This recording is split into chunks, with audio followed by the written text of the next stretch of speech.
प्रारंभी विनती करू गणपती, विद्यादया सागरा. अज्ञानात्वहरो निबुद्धिमती दे, आराध्य मोरेश्वरा. चिंता क्लेश दरिद्र दुःख अवघे, देशांतरा पाठवी. हे रंभा गणनायका गजमुखा, भक्ता बहुतोषवी. आता अभिनव वाग्विलासिनी, जे चातुर्यार्थ कला कामिनी. ते शारदा विश्वमोहिनी नमस्कारिलिनिया. भवारण्य छेदून टाके क्षणात, असा एक समर्थ तो त्रिभुवनात. म्हणून शरण अनन्य आलो मी पाया, नमस्कार माझा तुला गुरुराया. हरिओम. माऊली ज्ञानेश्वर, भक्त शिरोमणी श्री नामदेवराय, शांती ब्रह्म शांती सागर समाज उद्धारक श्री नाथ महाराज, भक्तीला शक्तीची जोड देणारे श्री समर्थ जगद्वंद्य जगद्गुरू श्री संत तुकाराम महाराज, परमपूज्य गुरुमाता गुरुमाऊली श्री कलावती आई आणि समोर बसलेले मायबाप संत सज्जन श्रोते. खरं म्हणजे मी वेचक दासबोधावर माझी प्रवचनं सुरू केली होती, पण आता काल 2-4 दिवस झाले, आता 4था दिवस आहे, नवरात्र सुरू झालेले आहे आणि मला मंडळाकडनं सांगण्यात आलं की देवीवर किंवा देवीच्या एखाद्या स्तोत्रावर तुम्ही प्रवचन द्या. आणि शाबरी कवच हे स्तोत्र मुद्दाम घेतलेलं आहे. तर नवरात्रात देवीची उपासना करायची, देवीचं मंत्रजागर करायचा, देवीची आठवण काढायची, तिचं स्तवन करायचं, म्हणून हे देवीचं स्तोत्र शाबरी कवच आज आपल्यापुढे मांडलो आहे. आपल्या धर्मात अनेक पंथ आहेत, अनेक संप्रदाय आहेत. म्हणजे पंथ म्हणजे कुठले की शैव आहे, वैष्णव आहे, शाक्त आहे, स्मार्त आहे, वगैरे वगैरे अनेक पंथ आहेत. तसं दत्त संप्रदाय आहेत, नाथ संप्रदाय आहेत, वारकरी संप्रदाय आहे. सारेच भगवंताच्या भक्तीला वाहिलेले आहेत, आपापल्या पद्धतीने भगवंताची उपासना करत असतात. म्हणजे आता वैष्णवानी विष्णूला एकमेव भगवंत मानले तर शैवानी शंकराला. पण त्याचा असा अतिरेक झाला की प्रत्येक पंथ आपल्या विचारांना कट्टर झाला की मी म्हणजे श्रेष्ठ, बाकी दुसरे कनिष्ठ, किंवा बाकी दुसरे किचगंडी नाही. आपल्याच पंथाचा अहंकारी झाला, आपल्याच पंथाची उपासना श्रेष्ठ असे बाकी समजून बाकीच्या उपासना मार्गांना ते कमी लेखायला लागले. आता उदाहरणार्थ हा शैव वैष्णव आपण पाहतोय की या दोघातून मधल्या काळात असं होतं की विस्तवसुद्धा जात नव्हता. शेवटी सगळ्या संतांनी जीव तोडून सांगितलं, अरे यांच्यात भेद करू नका. नामदेवराय म्हणतात, भेद करू नका हरिहरा नारायण शिवशंकरा. विष्णूने सेविले अमृत म्हणून शंकर झाला श्वेत, आणि शंकराने पिले हलाहल म्हणून विष्णू झाला निळा. साऱ्या संतांच्या आवडत्या देवतांच्या म्हणजे विठुरायाच्या मस्तकावर शिवलिंग आहे, किंवा विष्णुपाद गंगा ही शिवशंकराने आपल्या मस्तकी धरलेली आहे. महादेव श्रीरामाला वंदनीय आहेत, तर श्रीरामचंद्राला शंकर आदर्श आहेत. रामनामाचे महत्त्व उमेला सांगताना सांब सदाशिव म्हणतात की राम रामेती रामेती रमे रामे मनोरमे सहस्रनाम तत्तुल्यम रामनामा वरानने. हे सुहास्यवदने रामनामाची महती अशी की एका नामात सहस्रनामाची शक्ती त्यात आहे. गीता श्रीकृष्णाने अर्जुनाला सांगितली, पण गीतेची महती आपल्या पत्नीला, आपल्या बायकोला किंवा म्हणजे गौरीला सांगताना शंकर रसिकपणे आणि लढिवाळपणे पार्वती म्हणजे पार्वती विचारते की हे गीता कशी आहे. तर माऊलींच्या शब्दात सांगतो की या गीतार्थाची थोरी सोये शंभू विवरी. या गीतार्थाची थोरवी स्वतः शंभू महादेव हे करतात. भवानी प्रश्नू करी चमत्कारुनी, ते तर हरुमणे नेणीजे. देवी जैसे का स्वरूप तुझे, तैसे नित्य नूतन देखीजे गीता तत्व. की तुझं स्वरूप जसं नित्य नूतन आहे तशी ही गीता आहे. इथं महादेवानी गीतेचीच महती वर्णन केलेली आहे, बरोबर आपल्या पत्नीची, तिच्या सौंदर्याची मोठ्या नजाकतीने स्तुती केलेली आहे, तिची वाखाणणी केलेली आहे. प्रापंचिक मनुष्य असा असतो, तो पत्नीची खरी किंवा खोटी कशी का विना स्तुती मनापासून करतो. अर्थात इथं शिवशंकरांनी मनापासून ही स्तुती केलेली आहे. आता समाजातील शैव वैष्णव तेढ जरा हळूहळू कमी पडलेली आहे, पण काही कट्टर अतिरेकी अजूनही आहेत. अजून एक शाक्त पंथ आहे. शाक्त पंथ हा शैव पंथाचाच एक दुसरा भाग झाला, जिथं शिव आणि शक्तीची उपासना चालू असते. पण त्यातही दोन प्रकार आहेत, एक साममार्गी आणि एक वाममार्गी. साममार्गात म्हणजे देवीची पूजा अर्चा शास्त्रोक्त पूजा वगैरे केली जाते. तर वाममार्गात 5 मकार येते, जिथं मुद्रा मध्य मांस मीन मैथून या 5 मकारांनी देवीची पूजा केली जाते. मधल्या कालखंडात साधारण नाथ महाराजांच्या आधीचा मधीचा त्यावेळी आपल्या धर्माला राज्याला भाषेला कोणी शास्त्राच नव्हता. म्हणजे नाथांच्या आधीचा त्यावेळी यवनी सुफी पंथांचा सगळीकडे सुळसुळाट चालला होता. त्याने अज्ञानीच नव्हे तर तथाकथित ज्ञानी माणसंसुद्धा भरकटलेली होती. ही मंडळी जनतेच्या भावनांना हात घालून, ही सुफी पंथातली माणसं जनतेच्या भावनांना हात घालून त्यांच्या अज्ञानाचा भोळेपणाचा फायदा अडकून हिंदू देवता आमच्या देवाच्या कशापुढे निष्प्रम आहेत हे हातचलाखीने बोंदूपणा करून अखंड बडबड करून लोकांच्या मनात बिंबवत होते. राज्यकर्ते तलवारीच्या जोरावर धर्मप्रसार करत होते आणि चमत्काराच्या जोरावर हे सुफी संत मौलवी भोळ्या बावड्या लोकांना फसवत होते. धर्मावर गंडांतर येणार, पंथांपंथात वैर निर्माण होतात, हे जणू काही भगवंतानी जाणलंच होतं. त्यामुळे देवाने अवतार घेतले आपल्याला माहीतच आहे. धर्माचं रक्षण केले, अधर्माचे पारिपत्य केले, दुष्टांना शासन केले. पण नुसतं कंस आणि रावण मारण चालत नाही हो. आई रावणाच्या किंवा मही रावणाच्या एका थेंबातून अनेक हजार आई रावण तयार होतात.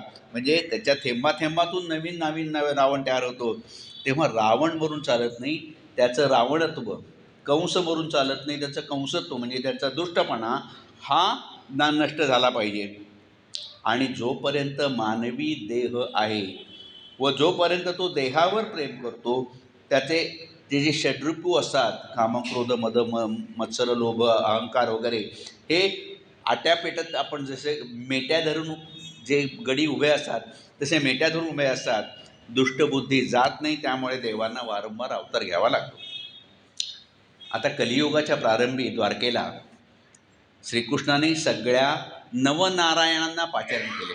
आता नवनारायण म्हणजे कोण? म्हणजे कवी, हरी, अंतरिक्ष, प्रबुद्ध, पिप्पलायन, अविरोत्र, द्रुमिल, चमस, करभाजन, हे नवनारायण. म्हणजेच अनुक्रमे मच्छिंद्र, गोरक्ष, जालिंदर, कानिफा, चरपटी, नागेश, भर्तरी, रेवण, गहिनी हे नवनाथ. त्यांनी कोठे कोठे आणि कसे कसे अवतार घ्यायचे हे देवाने त्याला सांगून ठेवले, की तुम्ही इथं असा या स्वरूपात अवतार घ्या, असं कार्य करा. हे देवाने त्यावेळेला सांगितलं, श्रीकृष्णाने सांगितलं द्वापार युगाच्या अगदी शेवटी.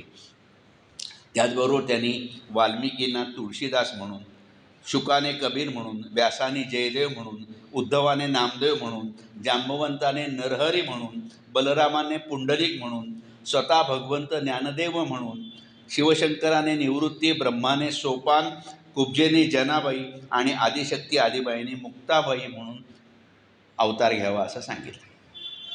नवनाथाने त्याप्रमाणे या भूतलावर अवतार घेतले, त्यांच्या अवतार कार्यातली कामं पार पाडली.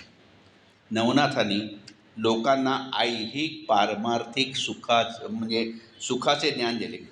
आता ऐहिक सुख म्हणजे काय? आपलं ऐहिक सुख म्हणजे आपल्या संसारातलं सुख. कोणाचं लग्न होत नाही, कोणाचा व्यापार चालत नाही, कोणाचं भूतबाधा प्रेतबाधा झालेली आहे, पोटी संतान नाही, मुलं होतात पण जगत नाही, जी जगतायत ती विचारत नाहीत, आईबापाला सुख देत नाहीत, आडाणी राहिलीत, अज्ञानी राहिली आहेत, 18 विश्व दारिद्र्य पाठीशी लागलेलं आहे, हितशत्रू नाडतायत, ज्ञानावादी छळता आहेत, असाध्य रोग झालेले आहेत, त्यांच्या असह्य वेदना होत आहेत, मध्येच काहीतरी कुठेतरी अपघात होतोय, त्या शरीर जिथे पैसा पाण्यासारखा खर्च होत हाती काही लागत नाही, सर्प विंचू विषारी किडे चावत आहेत, ॲक्सिडेंट होत आहेत, अपघात होत आहेत, हाडं मोडत आहेत, सरकार दरबारी कोर्ट कचेरीत न्याय न मिळता नागोलत जात आहे, परदेशी गेलेला सखा मुलगा कोणी लवकर येत नाही, विचारत नाही, नुसतंच पैसे पाठवून देतो वगैरे वगैरे, अशा अनंत भानगडी आहेत. अनेक प्रकारची दुःख आहेत, ही ऐहिक दुःख झाली. आणि त्याला हे नाथांनी काही उपाय सांगितले, सगळे सांगितले. म्हणजे नवनाथाच्या 40 अध्याय आहेत. ते 40 अध्याय त्यांनी कुठल्या कशासाठी वाचावा हे सगळं दिलेलं आहे. ते 40 अध्याय सांगितलं आहे. पण एवढं ऐहिक सुख देणं एवढाच काही नाथांचा उद्देश नाही आहे. त्यांना सगळ्या मानवजातीचंच कल्याण करायचं आहे. केवळ शारीरिक सुख किंवा संसारिक उन्नतीपेक्षा साधकाची आध्यात्मिक प्रगती करायची आहे. अलक्ष्याला लक्ष्य करायचं आहे. समाजाला एक सात्विक, आदर्श आणि धर्मरक्षक समाज बनवायचा आहे. त्यामुळे नवनाथांनी सिद्धी वापरल्या. पण त्याने आधी खडतर तप केले. त्यांचं एक मत होतं की जे तुम्ही काय कराल ते तुम्हाला फुकटचं मिळणार. या जगात कुठलीही गोष्ट, सगळ्यांनी लक्षात ठेवायला पाहिजे, या जगात कुठलीही गोष्ट फुकट मिळत नाही. कुठेतरी काहीतरी त्याला वेचावंच लागतं. आपल्याला मारे वाटतं, वा वा वा ना फुकट मिळालं बघत, कुठेतरी त्याची वसुली होत असते. काहीही फुकट मिळत नाही. आणि आत्मज्ञान मिळाला तर पश्चाताप व्हावा लागतो. पश्चाताप म्हणजे प्रपंचाबद्दल, संसाराबद्दल पश्चाताप. म्हणजे प्रत्यक्ष आपल्या गुरूंना, मच्छिंद्रनाथांना, गोरक्षनाथांनी सांगितलं की पश्चातापाविणं हितप्राप्ती नाही महाराजा. तुम्हाला पश्चाताप झाल्याशिवाय हितप्राप्ती होत नाही. या प्रपंचाचा, ऐहिक सुखाचा वगैरे सगळ्याचा पश्चाताप झाला की मगच हे तत्त्वज्ञान किंवा हे ज्ञान आपल्या पदरी पडतं. त्यासाठी कटाक्षाने काम करावं लागतं, कर्म करावं लागतं, खडतर तप करावं लागतं. गोरक्षनाथांनी समजा अडवंगीनाथांना किंवा चौरंगीनाथांना जेव्हा दीक्षा दिल्या तेव्हा त्यांनी हे तप करायला सांगितलं होतं. नवनाथांची ही परंपरा आता जी सांगितली, नवनाथांची ही परंपरा ही शंकरापासून झाली. त्यांची मूळ या पंथांचे आदिनाथ त्यांनी दत्तात्रयांकडून मच्छिंद्रनाथांना हा अनुग्रह दिला. मच्छिंद्रनाथांनी तुम्हाला माहिती आहे गोरक्षनाथांना अनुग्रह दिला. गोरक्षनाथांनी गहिनीनाथांनी निवृत्तीनाथांना दिला. निवृत्तीनाथांनी ज्ञाननाथांना दिला. अशी ही गुरुशिष्य परंपरा चालत आलेली आहे. त्याचप्रमाणे दत्तात्रयांनी जालिंदरनाथांना अनुग्रह दिला. जालिंदरनाथांनी कानिफनाथांना दिला. पुढचं दत्तात्रयांनी स्वतंत्र भर्तरीनाथांना, वटसिद्ध नागनाथांना, चरपटीनाथांना, रेवणनाथांना श्री दत्तात्रयांनीच अनुग्रह दिला. या मूळ नाथांपुढे पासून पुढे 84 सिद्ध तयार झाले. जणू काय ते 84 सिद्ध म्हणजे 84 लक्ष योनीतून मानवाची सुटका करणारे 84 सिद्ध म्हणायला हरकत नाही. नाथांचं तप, त्यांची जाज्वल्य भक्ती, त्यांची निस्पृह वृत्ती, अपरंपार गुरूंची श्रद्धा याला कुठेच तोड नाही.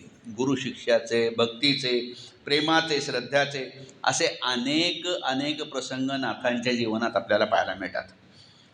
आणि नवनाथांच्या बाबतीत म्हणाल तर सगळे नाथ त्यांचा जन्म आहे अयोनिज आहे. अयोनिज जन्म आहे म्हणजे मच्छिंद्रनाथ माशाच्या उदरी त्यांचा जन्म झाला. गोरक्षनाथ गोवरातून झालेले आहेत. जालिंदरनाथ यज्ञकुंडाच्या रक्षेतून, कानिफा हत्तीच्या कानातून, नागेश सर्पिणीच्या अंड्यातून, भर्तरीनाथ भर्तरीतून असे अवतार घेतले झालेले आहेत. जन उद्धारणासाठी भगवान शंकरांनी त्यांना पुढच्या अनेक पिढ्यांना उपयोगी पडेल अशा तऱ्हेने मंत्रविद्या रचण्यास उद्युक्त केलेले आहे.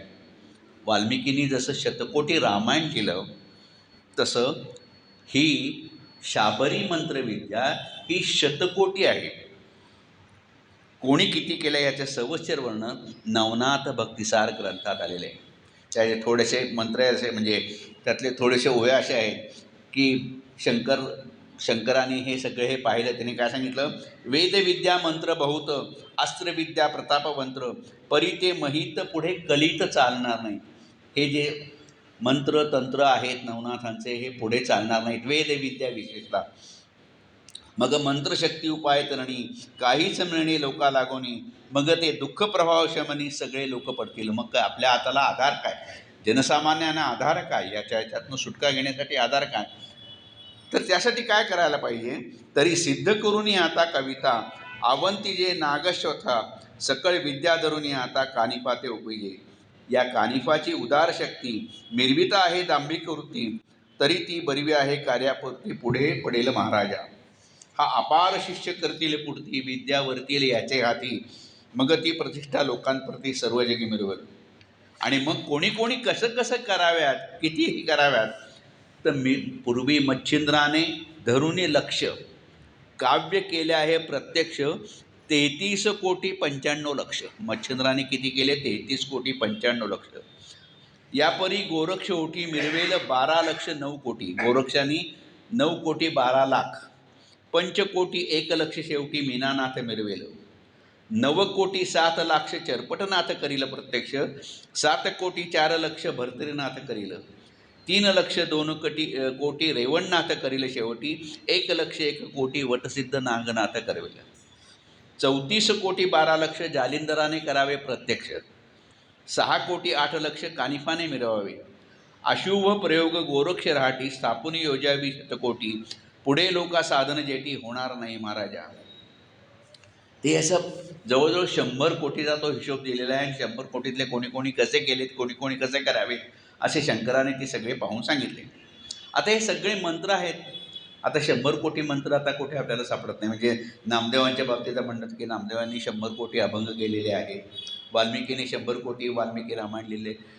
ते कुठे सापडत नाही. कोटी म्हणजे मागेही सांगितलेलं आहे की कोटी म्हणजे प्रकार. प्रकारातले असे 100 प्रकारचे 100 कोटी प्रकार. कोटी म्हणजे प्रकार. 100 प्रकारचे मंत्रविद्या, 100 प्रकारचे अभंग, 100 प्रकारचे श्लोक असे रचलेले आहेत.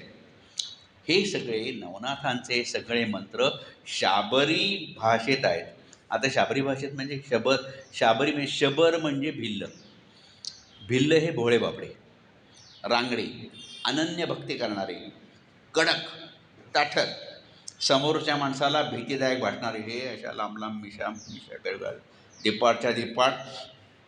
म्हणजे कुठल्या तरी एका सिनेमात दोन चरण होते गाण्याचे. जाता अशी रांगडी, भोळी तशी भाबडी, भल्या संग भलर, बुऱ्या संग वाकडी. तसे हे भिल्ल, भल्या संग भलर, बुऱ्या संग वाकडी. भारताच्या स्वातंत्र्य लढ्यातसुद्धा भिल्लांचं योगदान मोठं आहे. रामावर मनापासून भक्ती करणारी शबरीच होती, ती शाबरच होती ना. ती आपल्या भक्तीच्या श्रद्धेच्या भावनेने तिने अगदी भाबडेपणाने श्रीरामाला उष्टी बोरे खाऊ घातली आणि श्रीरामाने ती मनापासून खाल्ली. हे मंत्र मग शाबरी भाषेतच का आहेत असा साहजिकच प्रश्न पडेल. तर पार्वती ही पर्वतराजाची म्हणजे हिमालयाची कन्या, शबर जातीची. शंकराची प्राप्ती व्हावी पार्वतीने गतजन्मीच्या उमेने तीव्र तप आचरले. त्या तपाचे फळ म्हणून शिवशंकर प्रसन्न झाले. मग शिवशक्तीचे मिलन झाले. शिवशक्तीची एकरूपता म्हणजे आपल्याला आध्यात्मिक ह्याच्यात प्रकृती आणि पुरुषाचं मिलन, प्रकृती आणि पुरुषाचं एक होणं. जेव्हा मनुष्य सगुण किंवा एखादा परमेश्वर सगुण रूपात अवतार घेत असतो त्यावेळेला, जेव्हा मानवी रूपात अवतार घेत असतो तेव्हा त्याला मानवी गुणदोषही चिटकून राहत असतात. मध्ये एकदा म्हणजे मधल्या काळात शंकर आणि पार्वतीचं भांडण झालं, जोरदार भांडण झालं. आता नवरा बायकोचंच भांडण ते शंकर महाराज चिडले आणि ते रागारागातनं घरातनं बाहेर पडले. पार्वतीने जरा विचार केला, येईल रागून रागून कुठे जाणार, इकडं कैलास पर्वतावर दुसरीकडे गेले असतील, दुसरीकडे एव्हरेस्ट पर्वतावर गेले असतील, कुठेतरी गेले असतील, येतील परत. जातील कुठे जातील, माझ्याशिवाय त्यांना करमणारच नाही, येतील ते परत. पण बराच काळ बरेच दिवस शंकर महाराज आले नाहीत. महादेव जेव्हा परत आले तेव्हा पार्वतीला चिंता वाटायला ती स्वतः शोधायला बाहेर पडली. 1 वर्ष झालं शंकर कुठे सापडेना. तेवढ्यात तिच्या पुढे नारद स्वामी आले, नारायण नारायण. आणि तिने विचारलं की अहो 1 वर्ष झालं हा मनुष्य घराच्या बाहेर पडलाय, त्याला कसली काळजी नाही, काही नाही, संसाराची काळजी नाही, मी इकडं वाट पाहते, काही नाही. म्हणजे जशा नेहमीच्या बायका तक्रार करतात असायची पार्वतीने नारदापुढे तक्रार केली. नारदाने, तुम्ही कुठेतरी कुठे असतील हे तुम्ही सांगू शकाल का? नारदाने अंतर्ज्ञानाने पाहिलं आणि त्यांनी सांगितलं की अशा अशा वनात शंकर तप करत बसलेले, समाधी लावून बसलेले आहेत. आणि मग पार्वतीने नारदाला म्हणाले, थँक्यू तुम्ही सांगितलं म्हणून थँक्यू, मी आता त्यांना पाहायला जाते. आणि त्या वनात ती पार्वती माता तिथे गेली. तिथं शंकर समाधीत होते. त्यांनी म्हणजे ती योग साधने समाधीत होते. म्हणजे त्यांना ती दखलही नव्हती की इथं पार्वती आलेली आहे. आणि पार्वती गेली ती शबरीच्या वेशात, म्हणजे जी हिमालयाची कन्या म्हणून शबर म्हणून ती त्या वेशात गेली. आधी जगन्माता सुंदर, त्यात भिल्लिणीचा वेश. काही वेळाने शंकर म्हणजे शिवशंकराची समाधी भंग झाली. ते त्या रूपाला मोहून गेले. खरं म्हणजे त्यांनी आधी तिला ओळखलंच नाही. ते तिच्यावर अक्षरशः लुब्ध झाले. पण यथावकाश त्यांना कळलं की ही पार्वतीचं, ही आपली पार्वती आपल्याला शोधत शोधत आलेली आहे. शिवमहिम्न स्तोत्रात एक श्लोक आहे किंवा एक तो अभंग म्हणला की शांती स्वलीला वदनी विलासे ब्रह्मांड गोळी असूनी दिसे भिल्ली भवानी शिवब्रह्मचारी तुझबीण शंभो मज कोण तारी. ती भिल्ली भवानी शिवब्रह्मचारी. एक क्षणभरही आपल्याशिवाय चैन न पडणाऱ्या पतीला आपल्याशिवाय वर्षभर चैन कसं पडलं पार्वतीला हे वाटली. तिने थोड्या रागाने आणि उत्सुकतेने आणि कुतूहलाने विचारले की आपण माझ्याशिवाय कसे राहू शकलात? तुम्हाला माझी अजिबात आठवण कशी काय आली नाही? शंकराने प्रांजळपणे सांगितलं की ह्या समाधी योगानेच मला तारलं. मी सगळ्याचाच विसरून गेलो, या प्रपंचाला विसरून गेलो, तुला विसरून गेलो, सगळ्या चराचराचाच मला विसर पडला. शंकराने अगदी निर्व्याजपणे सांगितलं. आता पार्वतीसी, जर एवढं सगळं चराचराची विस्मरण होत असेल, प्रपंचाचं विस्मरण होत असेल, आपल्या सुखदुःखाचं विस्मरण होत असेल, तर मलाही तुम्ही तो योग सांगा, मलाही तुम्ही तो योग सांगा. शंकर म्हणाले, ठीक आहे, तुला तो योग सांगायला हरकत नाही, पण ह्या भूतलावर जेव्हा आपल्याला एकांत मिळेल तेव्हा तुला हे मी ज्ञान अवश्य देईन. आणि एकांत स्थान शोधता शोधता ते यमुनेच्या काठावर आले. तिथलं शांत वातावरण, कोणाची वर्दळ नाही हे पाहून शंकराने अंबामातेला उपदेश केला. तो तिच्या मातृभाषेतच केला, म्हणजे शाबरी भाषेत केला. म्हणून हे सगळे मंत्र शाबरी भाषेत आहे.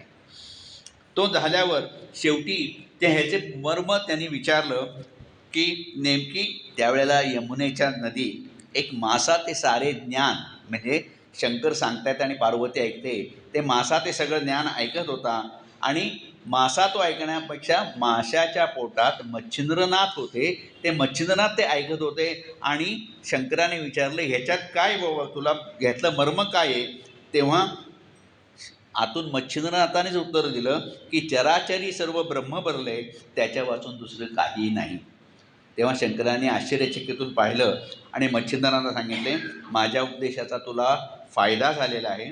जेव्हा तू अवतारात येशील किंवा मनुष्यरूप धारण करशील तेव्हा तू बद्री केदारला ये.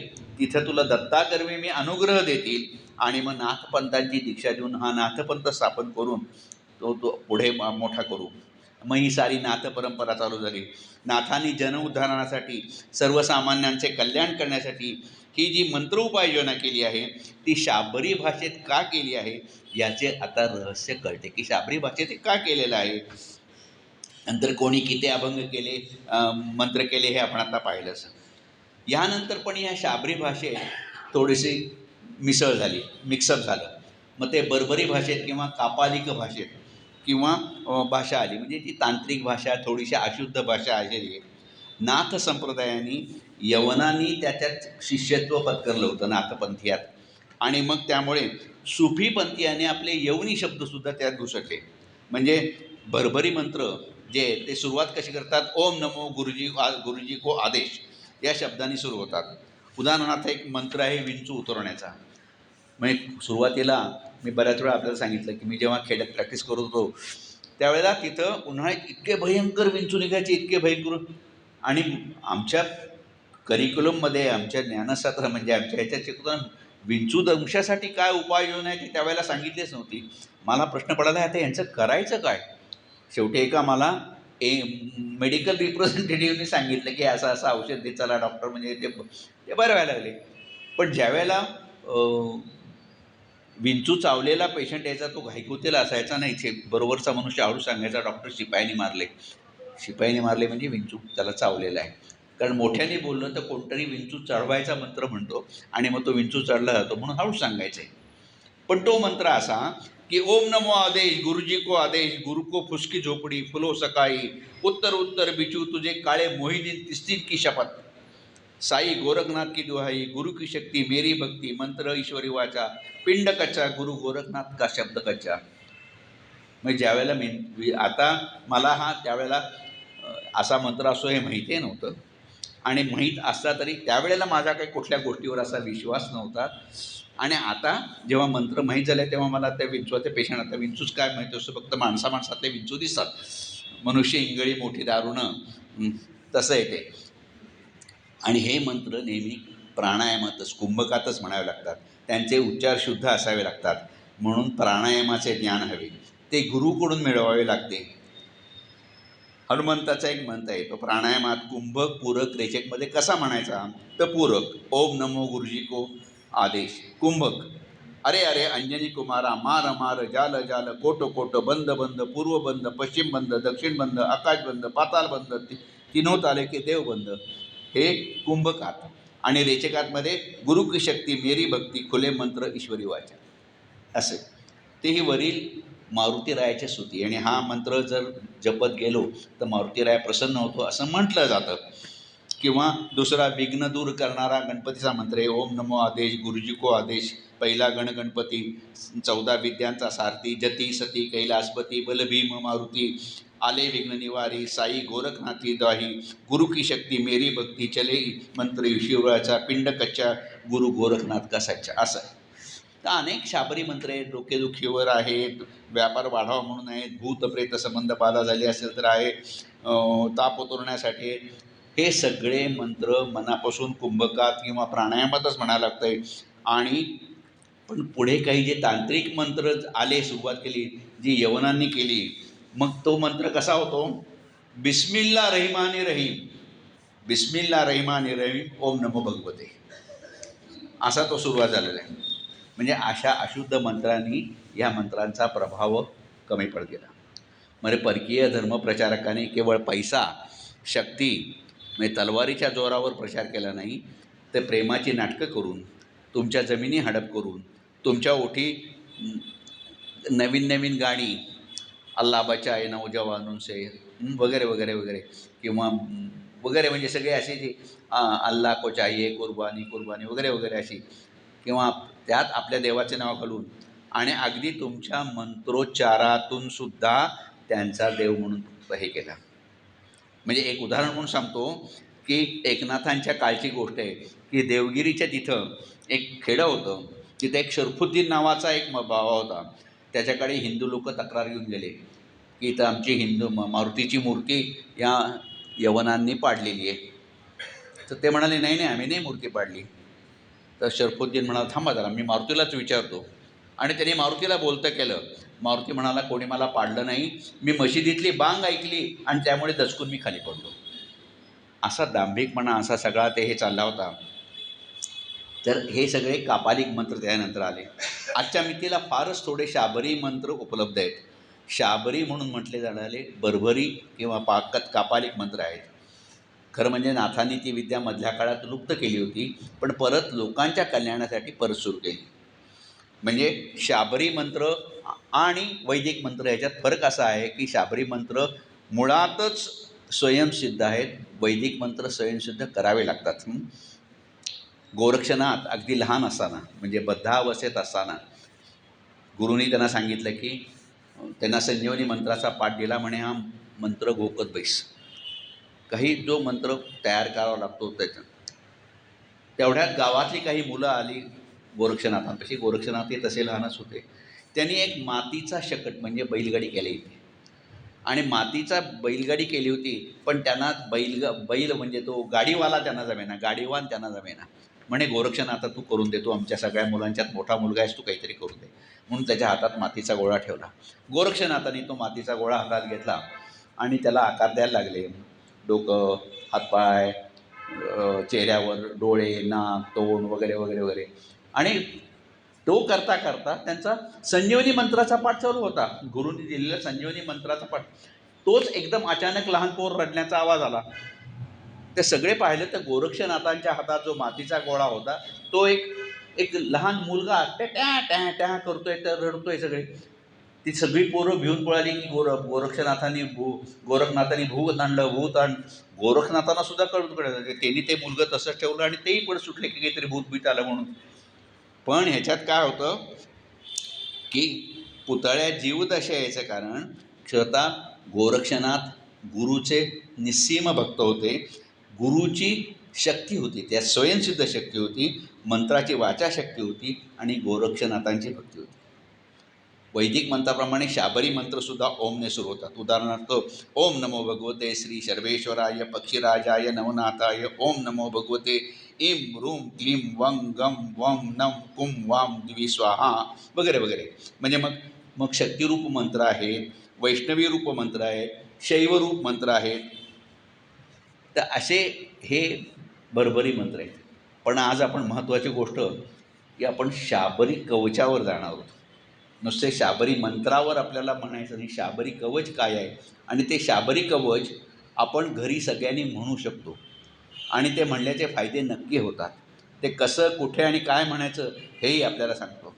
म्हणजे सगळं जे त्यांनी जे बरंच काही काही जे सांगितले ते टाळून आपल्याला फक्त शाबरी कवच काय म्हणायचं तेही मी आपल्याला सांगेन. पण शाबरी कवच म्हणजे काय, तर तो शाबरी कवचाबद्दल आज आपण बोलणार आहोत. की आता पहिला अर्धा तास आपण जवळजवळ म्हणू की शाबरी मंत्राच्या प्रस्तावनेतच गेलेला आहे. पुढच्या अर्ध्या तासात शाबरी कवचावर मी आपल्याला सांगणार आहे. तर पहिला त्याचा सुरुवात अशी आहे की ओम नमो महासाबरी शक्ती. हा एक 22 अक्षरांचा मंत्र आहे. ओम नमो महासाबरी शक्ती मम आरिष्टम निवारे निवारे, मम आरिष्टम निवारे निवारे. आता ममच्या जागी जो दुसऱ्या कोणाच्या बाबतीत आपण करायचं असेल की कोणाचं मम भार्य असं आरिष्टम निवारे निवारे वगैरे वगैरे वगैरे, तो 22 अक्षरांचा मंत्र आहे. आणि इथं सुरुवात करताना तुम्ही कुठल्या राशीचे आहात तर त्याचं बीज आहे. की मेष राशीच्या व्यक्तींनी ही जी सुरुवात करायची म्हटली तर ओम एम क्लीम सौम, तर वृषभ राशीच्या व्यक्तीने ओम ह्रीम क्लीम श्रीम अशी सुरुवात करून शाबरी मंत्राचे कवचाचे पठण करावे असं आहे. आपण हा विभाग सोडून देऊ की तुम्ही कुठल्या राशीचे आहात हे करा, हे सुद्धा म्हणायची जरूर नाही आहे. तुम्ही ओम नमो महासाबरी शक्ती मम अरिष्टम निवारे निवारे मम कार्यम सिद्धम सिद्धम कुरु. पुढे काय आहे की त्याचं ध्यान करायचं, मंत्राचं ध्यान करायचं. म्हणजे जसं आपण रामरक्षित करतो ना, आता ध्यानम ध्याये ध्याजा अनुभव रामरक्षित करतो तसं हे ध्यान. तो ओम नमो वीरभद्राय, ओम नमो भगवते वीरभद्राय विरूपाक्षीलम निकुंभनी षोडशी अपचारिणी वरुठिनी मांसचारिणी चेन चेन चेन चेन चामलवराय धनम धनम कंपे कम धनम धनम कंप कंप कंप आवेशाय आवेशे त्रिलोकवर्ती लोकदाये सहस्रकोटी देवानाम आकर्ष आकर्ष नवकोटी गंधर्वान आकर्ष आकर्ष हमसहा सोहम सोहम सर्वम रक्ष माम रक्ष भूतेभ्य रक्ष ग्रहेभ्य रक्ष पिशाचेभ्य रक्ष डाकिनी शाकितीनो रक्ष डाकितीनो रक्ष अप्रत्यक्ष प्रत्यक्ष अरिष्टेभ्य रक्ष महाशक्तीम रक्ष कवचशक्तीम रक्ष रक्षम ओजवाल गुरुवाल ओम प्रसय हनुमंत रक्ष. असं श्रीमन्नाथ गुरुत्रयं गणपतीं पीठत्रयं भैरवं सिद्धाढ्यं पटुकत्रयं पदयुगं ज्योतिकर्ममण्डलं वैराटक चतुष्टयं च नक्कं वैरावली पंचकं श्रीमन्मालिनी मंत्रराजसंहितं वंदे गुरुमंडलम. हे सांगितले. आपण जेव्हा शाबरी मंत्र म्हणायला सुरुवात केली हेही सोडून द्या, हेही म्हणलं नाही तरी चालेल, पण हे ध्यान आहे हे मी सांगितलं तुम्हाला. नंतर मग त्यानंतर काही मुद्रा करायला सांगितल्या आहेत. त्यात पुस्तक मुद्रा आहे, ज्ञानमुद्रा आहे, त्रिशूल मुद्रा आहेत, अंकुश मुद्रा आहे, चक्रचारिका, पाशमुद्रा, बालमुद्रा, योनिमुद्रा, अनेक मुद्रा आहेत त्या करायला सांगितल्या आहेत. तेही करायची जरूर नाही, पण सांगितले आहेत ते मी आपल्याला सांगतो. मग प्रार्थना आहे त्या मंत्राची की ओम ह्राम ह्रीम ह्रूम क्षाम क्षीम शूम कृष्णक्षेत्रपालाय नम आगच्छ आगच्छ बली सर्वग्रह शमनम मम कार्यम कुरकुर स्वाहा.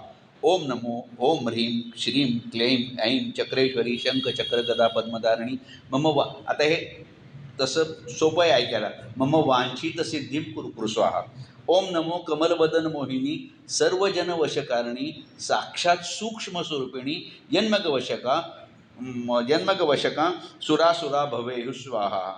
गुरुर्ब्रह्मा गुरुर्विष्णू गुरुर्देव महेश्वरा गुरुर साक्षात परब्रह्म तस्मै श्री गुरुवे नमः. अज्ञानतिमिर अंधस्य ज्ञानांजनशलाकया चक्षुः उन्मीलितां तेन तस्मै श्री गुरुवे नमः. अरुणकिरणजाले रंजिता सावकाशा विघृत जपमाला वेटिका पुस्तहस्ता इतर करकराड्या फुल्ल कल्हार हसता निवसतु हृदिबाला नित्य कल्याणशीला. हे प्रार्थना आहे. म्हणजे आपण पहिलं ध्यान पाहिलं, प्रार्थना पाहिली, मुद्रा पाहिल्यामध्ये आपल्याला जर वाचायची सुरुवात करायची असेल तर हेही म्हणायला जरूर नाही आहे. एकदम आपण मूळ ह्याच्यावर जाऊ, मंत्रावर जाऊ, शाबरी कवच. शाबरी कवच जिथून सुरुवात होतं तिथून वाचायला सुरुवात केली तरी चालणार आहे. शाबरी कवच तुम्ही म्हणताना एक वेळा साधारण असं म्हटलेलं आहे की तुम्ही जे विषम क्रमांक आहेत तितके वेळा म्हणा. म्हणजे एक वेळा म्हणलं, 2 वेळा म्हटल्यापेक्षा मग 3 वेळा म्हणा. 1, 3, 5, 7, 9 अशा संख्येत म्हणावं असे त्यांनी सांगितलेले. आपल्याला जेवढं शक्य आहे तेवढं म्हणावं. म्हणजे मला स्वतःचं मी वैयक्तिक असं म्हटलं की आपल्याला 2 वेळा म्हटलं आणि कोणीतरी आले पाहुणे, त्यांना चहा करावा लागला, पोहे करावे लागले. हल्ली कोणी करत नाही, पण समजा करावे लागले, तर सोडून द्या ना. 2 वेळा तो मंत्र म्हणला, आपण ते 2 वेळा मंत्र धरून घेऊया. इथून पुढे शाबरी कवच खरं चालू होतं. त्याने सांगितले म्हणजे पहिला जो ओम नमो महासाबरी शक्ती मम अरिष्टम निवारय मम कार्यम सिद्धम सुद, हा सगळा मंत्र म्हटल्यानंतर हे सुरू होतं. ओम सर्व विघ्ननाशाय, सर्व अरिष्ट निवारणाय, सर्व सौख्यप्रदाय, बालानां बुद्धिप्रदाय, नाना प्रकार धनवाहन भूमिप्रदाय, मनोवांछित फलप्रदाय, रक्षां कुरु कुरु स्वाहा. ही सुरुवात केलेली आहे. तर सर्वप्रथम मग अशी पहिल्या ह्याच्यातनं 22 अक्षरांना शब्दांचा तो हे आहे, अक्षरांचा जो मंत्र आहे, त्या सर्वप्रथम शाबरी मातेला नमस्कार असं त्यांनी म्हटलेलं आहे. ती शाबरी माता कशी आहे तर ती स्वसंवेद्य आहे. हा स्वसंवेद्य शब्द आपल्याला ज्ञानेश्वरीच्या पहिल्या ओळीतच गेला आहे. ओम नमोजी आद्या वेद प्रतिपाद्या जय जय स्वसंवेद्या आत्मरूपा. स्वसंवेद्या म्हणजे ते तत्व, त्या तत्वानेच ओळखता येतं. दुसऱ्या ह्याने कुठल्या दुसऱ्या साधनाने ओळखता येणार नाही. स्वसंवेद्य आधीपासून येते, कोणी तयार केले, कसं झालं हे माहीत नाही आहे. तर ते सर्व स्वसंवेद्य आहे. सर्व विघ्नांचा नाश करणारी आहे. आलेल्या व येणाऱ्या अरिष्टांपासून रक्षण करणारी आहे. नाना प्रकारची समृद्धी देणारी आहे. बालबुद्धी दूर करणारी आहे. सुबुद्धी देणारी आहे. हल्लीच्या भाषेत आपण म्हणतो ना की बालबुद्धी दूर करणारी म्हणजे काय, की आपल्या बुद्धीच्या ह्याच्यात एक प्रगल्भता येणारी, ज्याला हल्लीच्या मराठी भाषेत मॅच्युरिटी. मला त्यावेळेला जर मॅच्युरिटी असते तर मी वेगळं केलं असतं काहीतरी असं पण म्हणतो. ती प्रगल्भता येण्यासाठी, बालबुद्धी येण्यासाठी येणारी आहे. सुख संपत्ती, धन धान्य, जमीन जुमला, नाना प्रकारची वाहनं देणारी आहे. मनोकामना पुरी करणारी आहे. तिला प्रथम वंदन, तिला प्रथम तिने वंदन केलेलं आहे. ती जगज्जननी आमचं रक्षण करू. इथून आपण सुरुवात केली. ओम सर्व विघ्ननाशाय सर्व अरिष्ट निवारण, इथून सुरुवात केलेली आहे. आणि मग इथं पुढे काय केलं आहे की ज्याप्रमाणे सर्व मंत्रात किंवा ग्रंथात गुरुला आणि देवदेवतांना नमस्कार केलं जातं, तसं इथं गुरूंना आणि देवदेवतेला नमस्कार केलेला आहे. ओम गुरुवे नमः, ओम श्रीकृष्णाय नमः, ओम बलभद्राय नमः. म्हणजे कुठलाही देव सोडलाच नाही आहे. सगळे पहा, ओम गुरुवे नमः, ओम श्रीकृष्णाय नमः, ओम बलभद्राय नमः, ओम श्रीरामाय नमः, ओम हनुमते नमः, ओम शिवाय नमः, ओम जगन्नाथाय नमः, ओम बद्रीनारायण नमः, ओम दुर्गा देवे नमः. सगळ्या देवांना नमस्कार, देवदेवतांना. म्हणजे कुठली देवदेवता सुटली नाही. बघ, सगळे या बसा बसा, या बसा, म्हणजे त्यांचं सगळ्यांचं आहे की भगवंताचे स्वरूप असलेल्या सद्गुरूंना वंदन केलेलं आहे. षड्गुण ऐश्वर्य असलेल्या श्रीकृष्णाला प्रथम वंदन केलेलं आहे हे शाबरी कवच. पण प्रत्यक्ष वर्णन केलेलं कोणाला? पहिलं श्रीकृष्णाला वंदन केलेलं आहे, नंतर बलरामाला केलेलं आहे. आता इथं बलभद्राय नमः, काही कोणी म्हणतं इथं बळी राजा किंवा काही, पण मला स्वतःला तो बलभद्र म्हणजे बलरामच वाटतो. नंतर एक बाणी, एक पत्नी, एक वचनी असं श्रीरामाला वंदन केलेलं आहे. नंतर भक्तीचा आणि शक्तीचा आदर्श असलेला, भक्ती आणि शक्तीचा संगम असणाऱ्या बजरंगाला केलं आहे. आणि ज्याच्यामुळे नाथपंथ उदयाला आला व शाबरी देवीची महती कळाली, त्या देवादिदेव महादेवाला, जगन्नाथाला, बद्रीनारायणाला व शाबरी स्वरूपात असलेल्या दुर्गामातेला वंदन केलेलं आहे. एवढे देवदेवता झाले. मग परत त्यांनी पुढच्या ह्याच्यात नुसते देवदेवता नाही, मग सगळ्या ग्रहताऱ्यांना वंदन केले.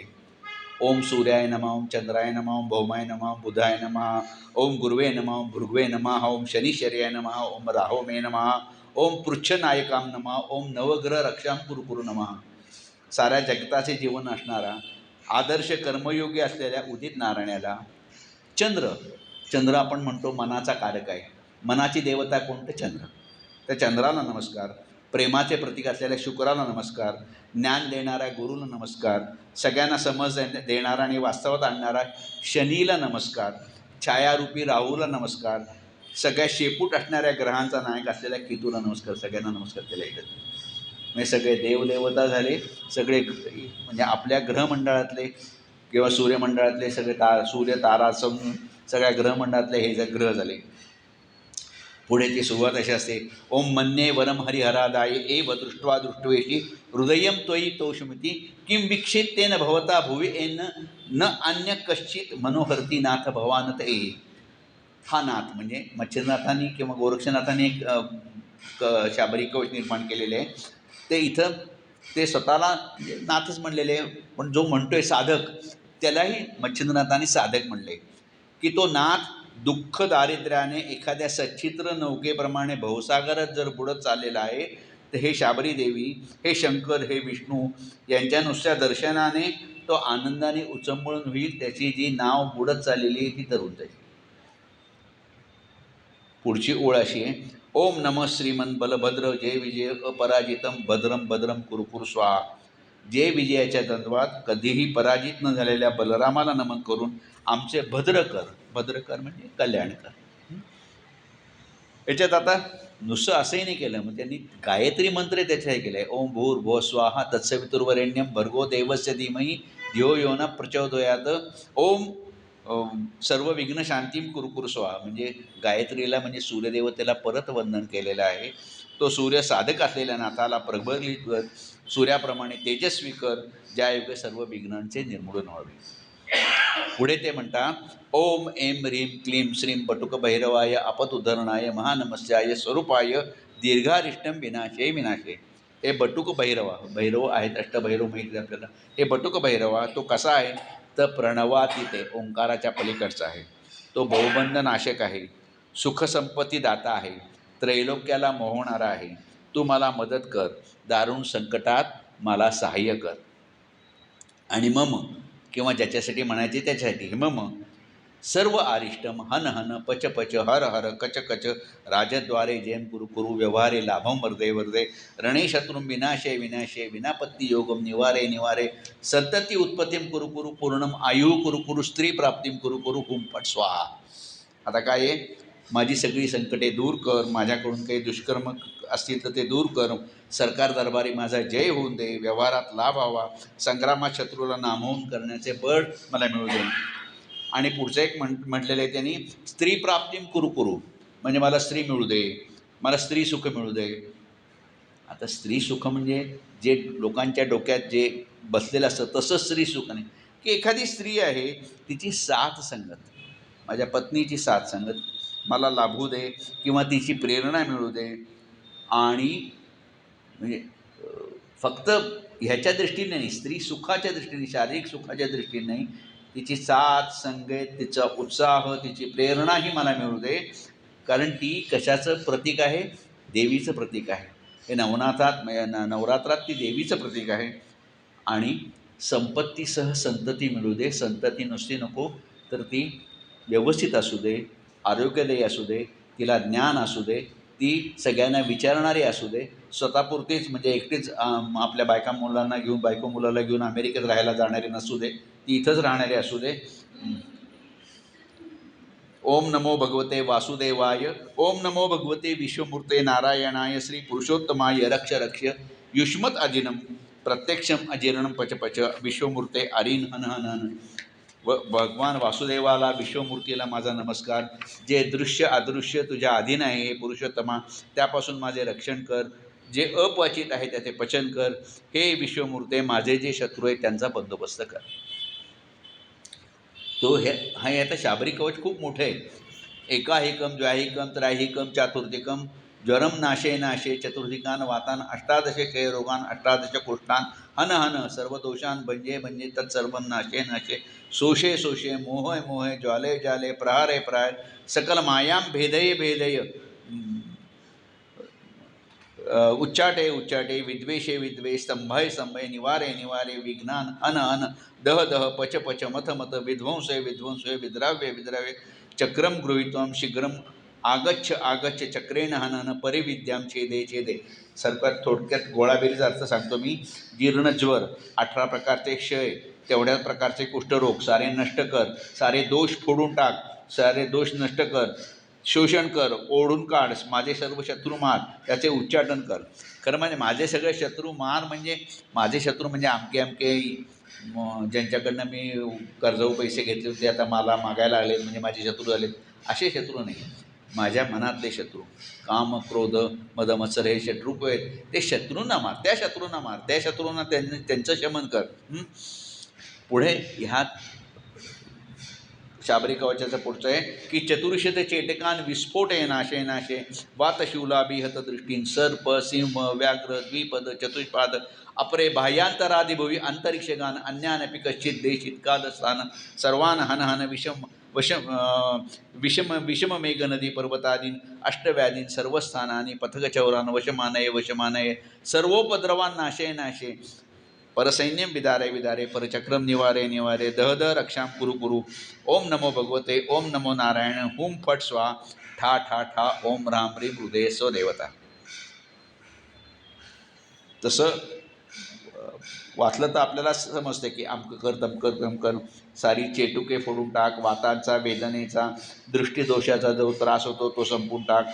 वाघ सिंह साप असे अनेक हिंस्र 2 पायाचे 4 पायाचे, आता रस्त्याने चालताना खूप मोकाट सुटलेली कुत्री असतात, माहीतही नसतात, चावून जातात आणि मग नाईलाजाने ती कुत्र्याचे इंजे पूर्वी तरी पोटावर घ्यावे लागायचे, आता निदान दंडावर तरी घ्या, पण ती फार महाग असतात. पण तरी म्हणजे हे सर्प सिंह व्याघ्र म्हणजे हे असं धरायचं की भटकी कुत्री अमकं कोणी काही असंच हे असं. तर अनेक हिंस्र प्राण्याचे 2 पायाचे 4 पायाचे नाना देशात विविध काळी असणारे जीवाला धोकादायक असणारे प्राणी यांचा नाश कर.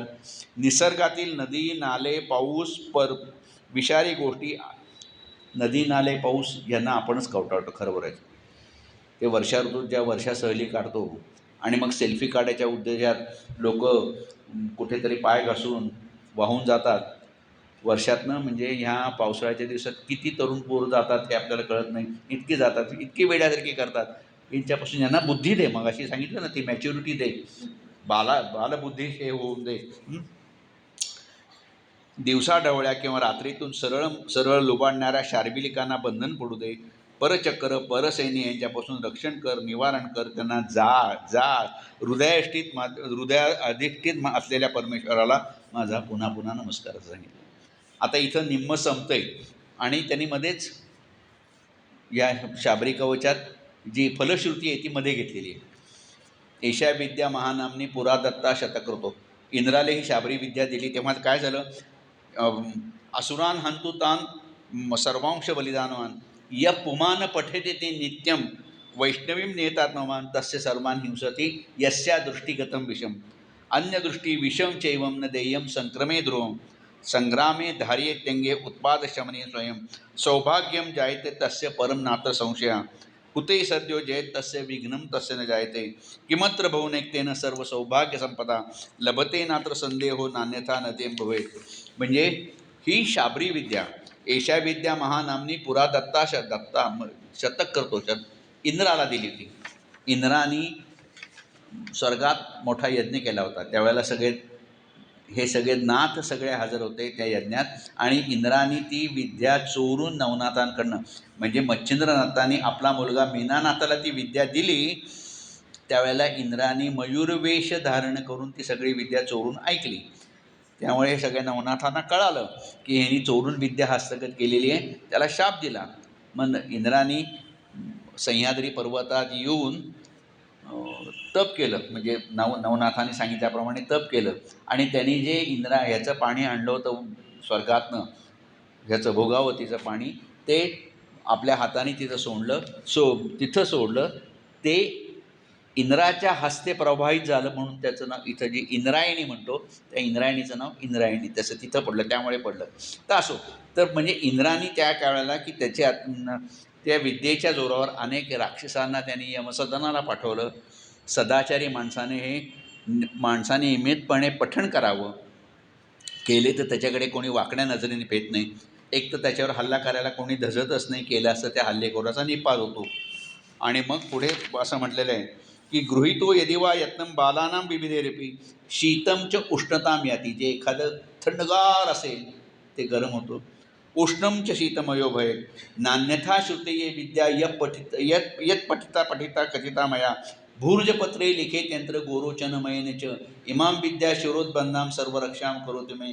पुरुषस्य अथवा नार्या, कोणी करावं, पुरुषांनी करावं, स्त्रीनी करावं, कोणी करावं, म्हणजे त्याला कुठलेही बंधन नाही की कुठल्याही जातीचंही बंधन नाही की ह्या जातीनेच करावं त्या जातीने करू नये, असं काही बंधन नाही.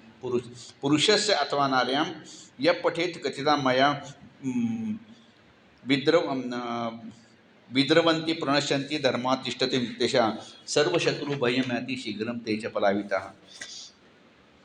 तर जीवनात, संसारात, समाजात तो मनुष्य भाग्यवान होतो. त्याला विघ्न स्पर्श करून देत नाही आणि आली तरी ते आपोआप टळतात. बालकांच्या बाबतीत निसर्गाचे थंड उष्ण तडाखे त्यांना त्रास देत नाही. हे कवच बुरुजपत्रावर गोरोचनाने लिहून जवळ ठेवले ते एखाद्या चिलखतासारखे होते. आता इथे फलश्रुती संपती आहे, पण परत म्हणजे नाथाने केले की सगळ्यांना परत देवदेवतांना नमस्कार केलं. ते म्हणतात ओम ऐं ह्रीं क्लीं श्रीं भुवनेश्वरी ओम भैरवाय नमो नमः. अथ श्री मातंगी भेदा द्वाविंशाक्षरो. सकाळचा मगाचा पाहिला तो 22 अक्षरांचा मंत्र आहे. द्वाविंशाक्षरो मंत्रस्य मुख्याहं सावतो वा. परत बीज मंत्राचे स्मरण करून भुवनेश्वरी भैरवाला मातंगी देवाला नमन करून 22 अक्षरी मंत्राचं स्मरण करायला सांगितले. हरिओम उच्चिष्ट देवे नमः. डाकिनी सुमुखी दिव्ये महापिशाचिनी ओम ऐं ह्रीं ठाठ द्वांशत ओम चक्रीधराय अहम रक्षां कुरु कुरु. सर्व बाधाहरण्ये देवे नमो नमः. सर्व प्रकार बाधा शमनम अरिष्ट निवारण कुरु कुरु. देवी शाबरी क्रीं ठा स्वाहा. शारीरिकं भेदां मायां भेदं पूर्णम आयुः कुरु कुरु. हेमवती मूलरक्षां कुरु. चामुंडाये देवे नमो नमः. शीघ्रं विघ्न निवारण. सर्व वायू कफपित्त रक्षां कुरु. भूत प्रेत पिशाचान घातये जादू टोणा शमनं कुरु. सती सरस्वती चंडिका देवीं गलं विस्फोटान विक्षिप्य शमनं कुरु. महाजरक्षयं कुरु स्वाहा. सर्व सामग्रीं भोगम सत्यम दिवसे दिवसे देही देही रक्षां कुरु कुरु. क्षणे क्षणे अरिष्ट निवारणाय दिवसे दिवसे दुःखहरणं मंगलकरणं कार्यसिद्धिं कुरु कुरु.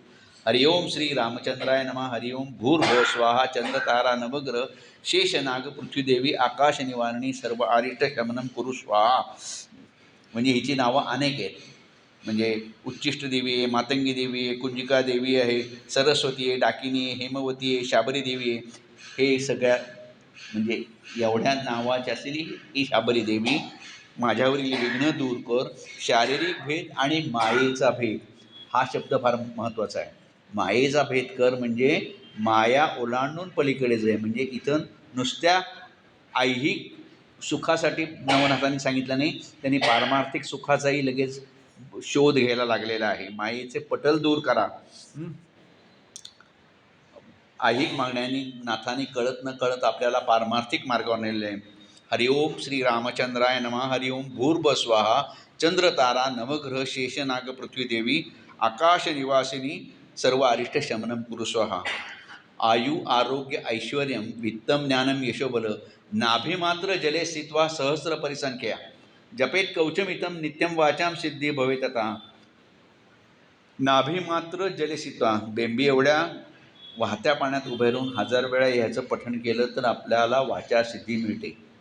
मी देवाला म्हणतो मला वाचा सिद्धी अजिबात देऊ नकोस. आपली वाचा काय बोलून जाईल काय सांगता येत नाही.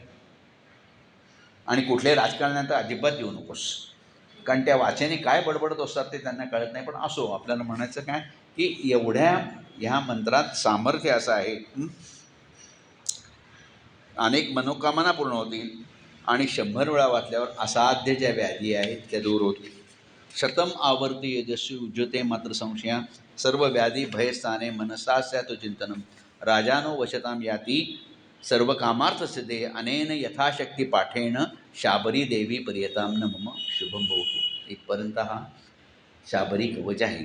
ते शाबरी कवच म्हणजे सगळ्यांना सांगायला हरकत नाही, म्हणायला काही हरकत नाही, सगळ्यांनी म्हणायला हरकत नाही. त्याला कुठलंही बंधन नाही आहे की तुम्ही आंघोळ करून बसा देवापुढे. कसं एक 5 रुपयेवालं पुस्तक मिळतं, त्याच्यात जिथून शाबरी कवच सुरू होतं ओम नमो महासाबरी शक्ती, तिथून म्हणजे पहिलं आता ध्यानम ते नको वाचायला, नंतर प्रार्थना नको वाचायला, इथपासून सुरुवात करून शुभम भवतूपर्यंत वाचलं तर आपल्याला ठीक आहे, तुम्ही कुठली मनोकामना करत म्हणलं तरी चालेल, मनोकामना न करता, कुठली कामना न करता, जसं गीतेत सांगितलेल्या फळाची अपेक्षा न, तरी त्याचं फळ हे आपल्याला मिळणारच आहे.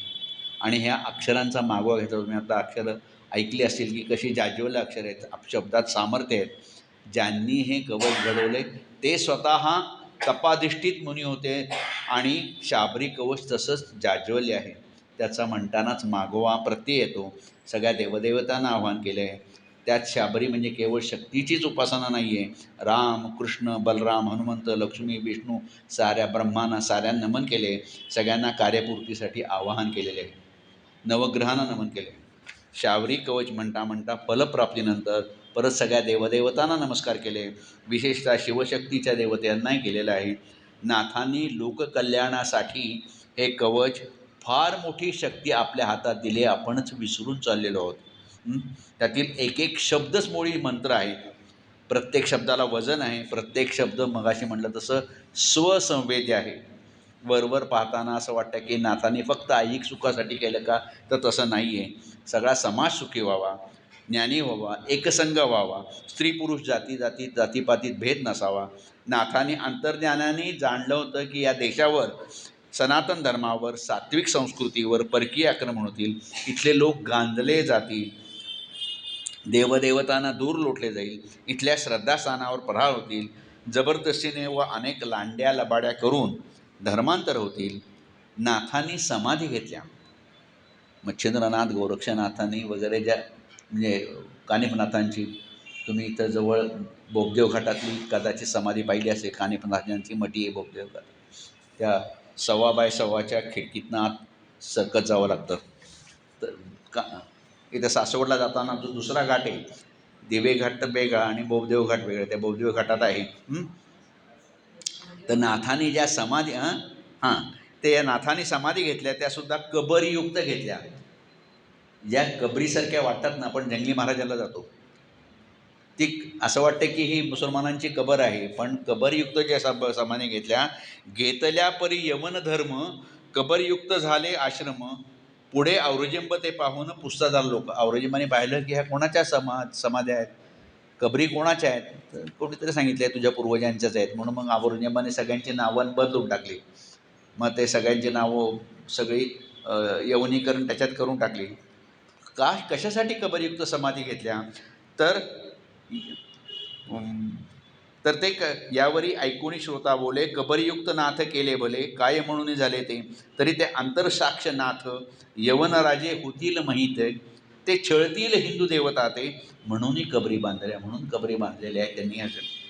समाज एकसंग श्रीकृष्णाने एक जाता छोटंसं सांगतो, संपत आलेलं आहे, की सगळ्या बालगोपालांना घेऊन जे गोकुळात लोणी खाण्याचे, म्हणजे दहीहंडी खाऊन लोणी फोडणं, लोणी खाण्याचे, ती सगळी जी पोरं होती त्यांच्याबरोबरची गोकुळवासी, जी बाळगोपाळ होती, ती सगळी ताकपिरी पोरं होती. त्यांच्यात हे नव्हतं.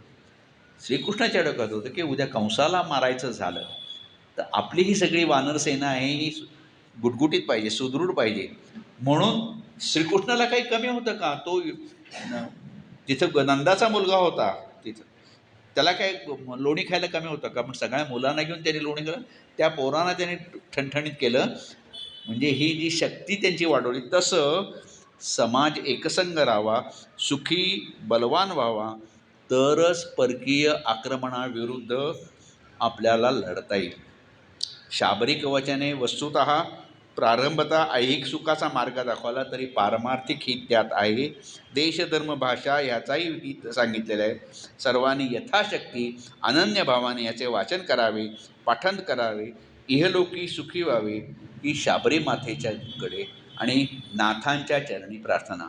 नाथांचा एक मंत्र आहे, तेवढं म्हणून आजचं मी प्रवचन संपवतो. ओम नमो सिद्धनवम अंगुष्ठाय नमः, मुखाय नमो नमः, शिरब्रह्म दुंदुकार शिरसे ब्रह्म तनम तनम तनम नमो नमः. ओम राम राम चैतन्य गोरक्षनाथाय नमः. ओम नमो नवनाथ. नमस्कार.